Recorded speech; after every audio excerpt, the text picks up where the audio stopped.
G'day folks, Connor here again, and we're back with some more stories from Reddit. As always, if you enjoy these videos, be sure to hit like and subscribe, and also the notification bell so you never miss an episode. Alrighty, let's get right into it. Okie dokie, we're on relationship advice. This one was written by user NotUsualBidness, and it's titled, I am dating a divorcing dad, and it's starting to take over my life. I'm 28, he's 34. 3 months ago, he filed for divorce of his wife of 8 years because she was addicted to drugs and cheating on him with her dealers, along with other issues. He has 2 kids. He has full custody since he had to admit her to a rehab facility, and she's currently in a sober living house.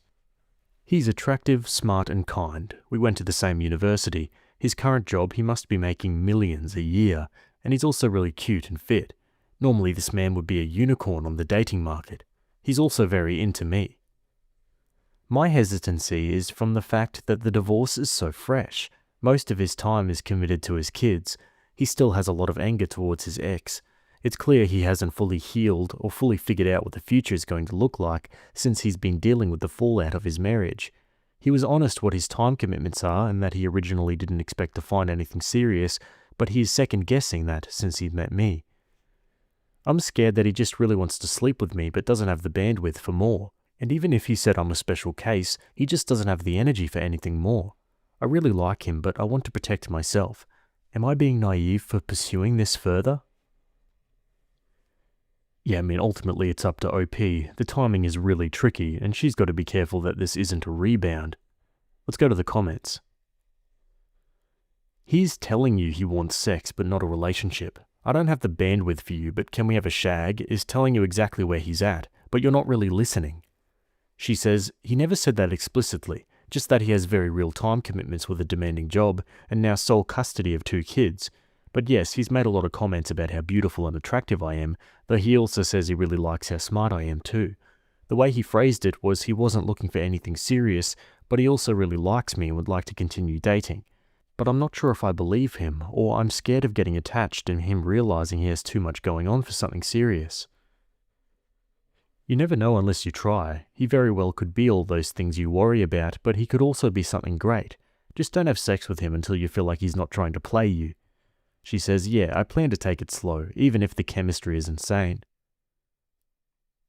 This man has no business being in a relationship. He's technically still married, probably traumatized by his relationship ending in such a terrible way, needs to be there for his kids and needs to heal and move past his ex before it's even remotely responsible of him to commit to another woman. This sounds like it's going to be a rebound. I don't doubt he likes you, but when the dust settles from his divorce, he will likely be a completely different person with different priorities and wants. Right now, he probably wants sex, company, and an ego boost after his marriage imploded. If you really like him, keep seeing him, but I think you should go into this with your eyes wide open. If a man tells you he doesn't want anything serious, that he doesn't have time for a relationship, and he isn't over his ex, believe him. If he's angry at his ex, he's not over her. If you're looking for a serious relationship that leads to marriage and kids, getting involved with him is foolish. If you want to have fun and the sex is good, I don't see the harm. Opie replies, I want to find a serious partner. Is there a way I can put him on the back burner until enough time has passed that we can give it a fair shot? I do really like him, and that's rare. While he feels emotionally over his ex and has been for years, apparently there is clearly a lot of anger that I think he needs to wade through. I just don't know how to pump the brakes and not have him go date other women and move on from me, because I don't think he'll have a lack of options. Out of all the single men, you want one who is freshly divorced, still angry at his ex-wife, has not healed at all from the relationship or divorce, and comes with 2 kids in tow? Hard pass. I don't know if you're necessarily naive. I think you see someone who is attractive and is making a crap ton of money and are overlooking all of the other red flags because of that. And she replies, and he's also really nice and we get along great. I'm definitely overlooking the other stuff because of his great qualities, which I think are rare in the dating market in one person. Out of all the single men I've met this last year, I've been the most into him. I know I should keep looking because there's a lot of baggage there. Yeah, probably putting it lightly. Okay, Opie makes a separate post 3 weeks later. I started to date a guy I originally mentioned in my last post. Not only did he want to commit, he wanted to commit within 2 weeks. He started telling me I was his soulmate, and he never felt like this for anyone. He already had told me he loved me. Honestly, I became wrapped up in this because when we weren't together, he was on the phone with me, and my world started to revolve around him. He had a nanny and other childcare, so he spent an inordinate amount of time with me. Things took turns I didn't expect. Okay, and quick disclaimer guys, it's about to get really weird, I think. He introduced a BDSM aspect to our relationship I never experienced before, and supposedly he never did either, but he was excitedly talking about creating a sex dungeon and impregnating me. He mentioned wanting to use my dog's collar on me. If you think this was fast in 3 weeks, I agree. However, I was so mentally wrapped up in this relationship I became blind, and I think a bit isolated from the outside world as I was on vacation. I understand this is unhealthy and would bring it up, but he would solace my worries by saying, "This is what true love feels like." The wake-up call came this weekend when I mentioned I may need a rest today before seeing him since I just returned from vacation, and he used our dom sub thing to try to order me to get dressed and await him. I immediately became upset as I didn't intend that sort of relationship to ever break the fourth wall of our sex life. He apologized and spent the entire day trying to convince me to let him come over. It was emotionally exhausting, but it was hard to hang up the phone. I also finally chatted with some friends and they told me how messed up this whole thing seemed. I've been feeling like I'm in some sort of mental haze. It feels like he's inserting himself into my life. He already planned dates for 3 days this week. Next week he wants us to plan our careers. If I try to instill boundaries, he gets sad and launches on a campaign to convince me of what love is supposed to be, all-consuming this way. As a 28-year-old woman, I see these things objectively only when I'm not talking or seeing him. However, when I try to bring it up, I get swept away by his romanticism and his logic, as he's incredibly smart and convincing. I'm not sure how to extricate myself right now, except sending him a text that it's over and blocking him, but I'd feel bad doing so. How do I slow down this relationship, or leave it? Whoa, 2-3 weeks in and he's saying you're soulmates and introducing all of this sort of stuff? Yeah, I'd be out of there as well. Let's go to the comments. Say, "This is not what I want in a relationship. I wish you the best in your future endeavors." Then you block him. Opie replies, "There's a part of me that cares for him deeply already, and he's told me it would devastate him if I did so. I know I'm entitled to ending it this way, but I was wondering if there's a softer way in doing so without getting swept up in his pace and convinced not to." No, all of this is messed up. You don't just announce a BDSM dynamic. That crap has to be negotiated. This guy's trouble, telling you that's what love is. He's manipulating you. Get away from him as quickly as you can. She says he still cares about consent and wouldn't do anything I didn't agree to, but yeah, I do feel manipulated. Opie comments on the reason why the guy is divorcing from his first wife. He told me that he divorced her and the marriage has been bad for many years, the final straw being her doing a lot of drugs and cheating with guys on Tinder. She seems totally dependent on him because she couldn't hold down a job and had a bad relationship with her family. She also apparently had a lot of trauma. Supposedly her family is completely on his side, and she recently exited rehab to a sober living house. He has primary custody and she has visitation. He said the marriage was never about love to him, and their sex life didn't include the stuff ours includes. You're a grown woman. Take some accountability. If something isn't meeting your needs, get rid of it. He's not even divorced and has so far love-bombed you and harassed you into doing what he wants. This will only escalate until you have no independence and don't even know who you are. Opie replies, "I objectively see this, but I get so swept up in it when I'm with him or talking to him. He's the smartest guy I've ever met. So when I say he's convincing, I'm not saying that lightly. I can already feel him wanting to take over my life. He even proposed us starting a company together, but I would be some sort of naughty secretary, and while it's fun to think about sexually, obviously it's not something I'd do in my actual career. And I see how screwed up it is, but whenever I'm in this sphere of his influence, the mental haze makes me unable to end things. I think the only way I can do it cleanly is by text, but that also seems bad since we're so emotionally involved. This guy love-bombed you, and he's trying to keep you confused and push boundaries because he's an inherently abusive crapbag. He doesn't respect your no. He considers it an initiation to coerce, manipulate, and guilt trip. It's abusive. The dom-sub thing? That's varsity-level crap, and the cornerstone is consent, which he's only gotten from you under duress. This guy would be blacklisted in the kink community. He's bad news, babe. You need to lose his number or block him and take your time out to analyze all that happened so you don't find yourself in this situation again. And also, if you're ever dating someone with kids who ignores their children to pursue you, it's not a good sign. They aren't good people. She replies, he's actually a really good dad from what I've seen, and he does make sure they have childcare if he ever sees me or talks to me. That's actually one of the good parts about him that attracted me. But yeah, the manipulation and the BDSM thing has become too much. I also got a little freaked out when he said after our first date that he started masturbating to me. I know it's really messed up that I don't want to hurt him in ending things, but I don't feel completely myself or mentally coherent, even though I know that's what I have to do. Opie spends more time trying to defend the dad based on him being a good father to his children and spending tons of time with her.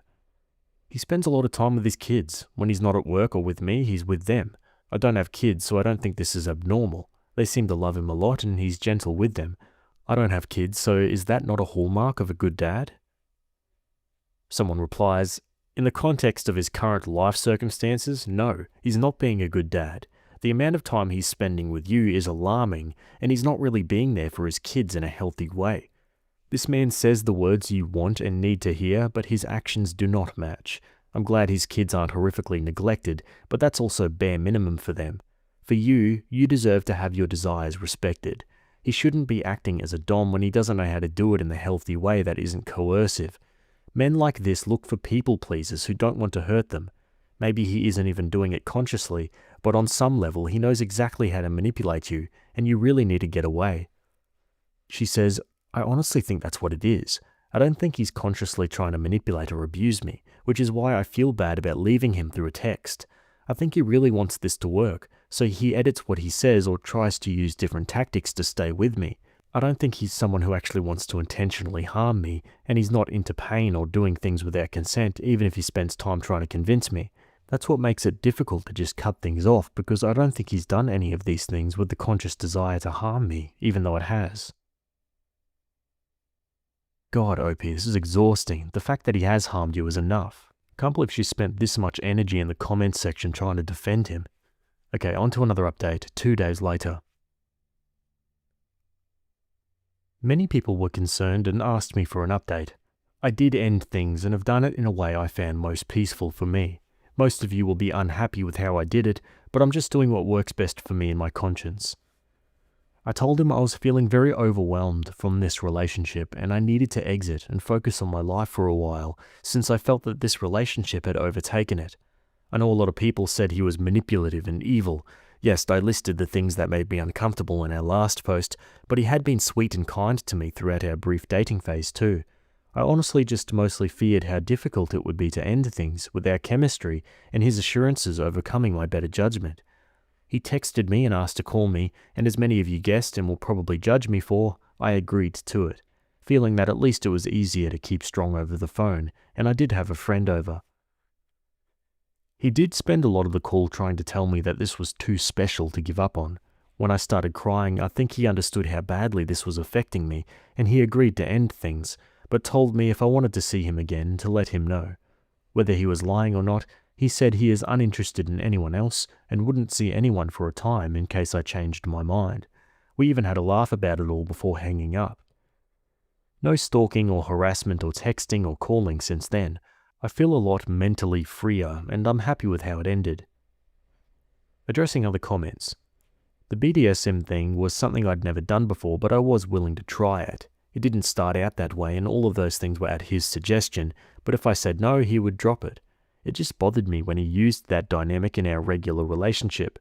Some of the more extreme stuff I didn't really know or truly want to try, but when you're in this mental haze of a new relationship, things seem more exciting than they actually are to you. He has primary and full custody of his kids currently. I never met them, but I would hear them over the phone sometimes when they interacted, and he talked about them a lot. I never had an issue with him as a dad. I do believe him about his ex-wife cheating and doing drugs. I don't think I'll ever text him again. I feel a lot mentally clearer now that I have space and time for everything else in my life. I do feel like I had very poor boundaries in this relationship, and plan on seeing a therapist about it soon to figure out why. I guess this is what living and learning is about. Thank you for those concerned and who wrote me nice messages. There were a lot of downright rude ones, but that's the nature of the internet. Edit, he texted, we had the convo 2 days ago, and I will not be responding. Yeah, good outcome, I think. Some final comments. Hey, maybe in the future you shouldn't date married men, just a thought. She says, he filed for divorce months ago. He's in the middle of divorce proceedings. How are you considering this the same as dating a married man? Good for you. I really hated to see that dynamic at play. Choose happiness instead of pleasing someone next time. She says, yeah, it was a very unhealthy, if short-lived relationship for me, but I think I ended things in the best way I could have. Honestly though, his acceptance of the rejection is kind of a green flag. If he'd freaked out and shown his true colours, it would have definitely proven he was love bombing. I would have bet on it before, but now I'm not quite so sure. Opie replies, I know a lot of commenters will disagree with me, but I truly believe he was as in love with me, and I thought the same, and that he hopes that we'll get back together, but I don't think he'll bother me unless I choose that, so I fully feel this is over. Hey, if you're out, you're out. As long as you hang on to that mental clarity, if he does decide to see if you're willing to try again, hopefully the therapist can help with that. Maybe I'm a bit jaded, but anyone who calls me their soulmate within 2 weeks is getting pushed the hell away. It's just too fast and too intense. Even if it's not a love bombing from someone abusive, it's still someone who's acting way out of the usual, and it puts pressure on the other partner to agree and say yes, they're soulmates. What in the wannabe 50 Shades of Lame did I just read? I remember commenting on this one. That commenter saying he's a green flag is insane. They've been dating for a matter of weeks and he was already talking about putting her in a master-slave lifestyle and impregnating her. Green flag? I shudder to think what that person thinks is a red flag. Yeah, I thought that when reading that comment too. Crazy how some people think. Anyway guys, that's it for that story. As always, give me your thoughts in the comments below and we'll move on to the next. Alright, we're going to jump over to Petty Revenge. This one was written by user Mystic L and it's titled, If you're going to cut the line, be sure to pay. Yesterday I had just about the most amount of fun it's possible to have on the London Underground. I was travelling for work with a suitcase and laptop bag, so made for the wider gate entering the tube. There were a couple of people ahead of me with similar baggage loads, when a girl cut in front of me, not particularly out of the ordinary for London, but then quickly moved in and tailgated the person in front, without tapping in or paying. I didn't think too much of it, as sadly it's a relatively common occurrence, but noticed the pretty distinctive turquoise trolley case she had in tow. I didn't particularly pay much attention to where she went as I tapped in myself, and by the time I looked up she was out of sight in the melee which is the London Underground, so I did the only reasonable British thing of tutting and grumbling about the brazen theft, increasing everyone's fares under my breath. A few stops later, as I got to my destination, I approached the similar wide barrier to tap out, and I noticed the same girl and her turquoise suitcase, matching her pace to mine slightly behind me. Knowing what had happened on entry, I knew it was my time to shine. I approached the wider exit gate again, tapping in with aplomb as she closed the gap to mere millimeters behind. It was only right for me to stop dead on exiting the gate to pat down my pockets and make sure I had the wallet, passport and ticket from my Oddwood trip. The gate slammed shut on her, unable to shove past me and my baggage in time. She was left half in, half out of the gate, quite obviously having not paid her way, with a tube worker heading her way to help untangle her. Having confirmed the contents of my pockets and not wanting to be late for my Eurostar connection, I moved away without seeing if the young lady got her just desserts, but I did learn a few new words as I moved out of earshot. Stupidly petty, yes. Would I do it again? Absolutely. Well played, sir, one comment says. Oh, you have to tap your card in and out. That's brilliant. I remember riding the subway in Boston as a youth with people pushing around to avoid paying, so I applaud you. In the Netherlands, it's very unwise to check in but not check out. You essentially pay €20 forward but not lose it until you're checked out, which then calculates the cost for the fare.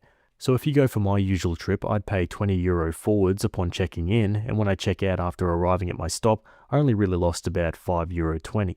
However, if I never check out for the day, I'll have lost 20, so it's very unwise to check in but never check out. Yeah, it's the same in Australia, I think. Another comment says, doing the Lord's work. F public transport leeches. Their entitlement makes it worse for everyone else. Yeah, I mean, I don't really care if you leech, just don't do it at the cost of others. What do you guys think? Let me know down below. Anyway, that's it from me today. Hope you enjoyed those stories. Thanks for making it to the end, and I'll see you all in the next video. Have a good day. Cheers.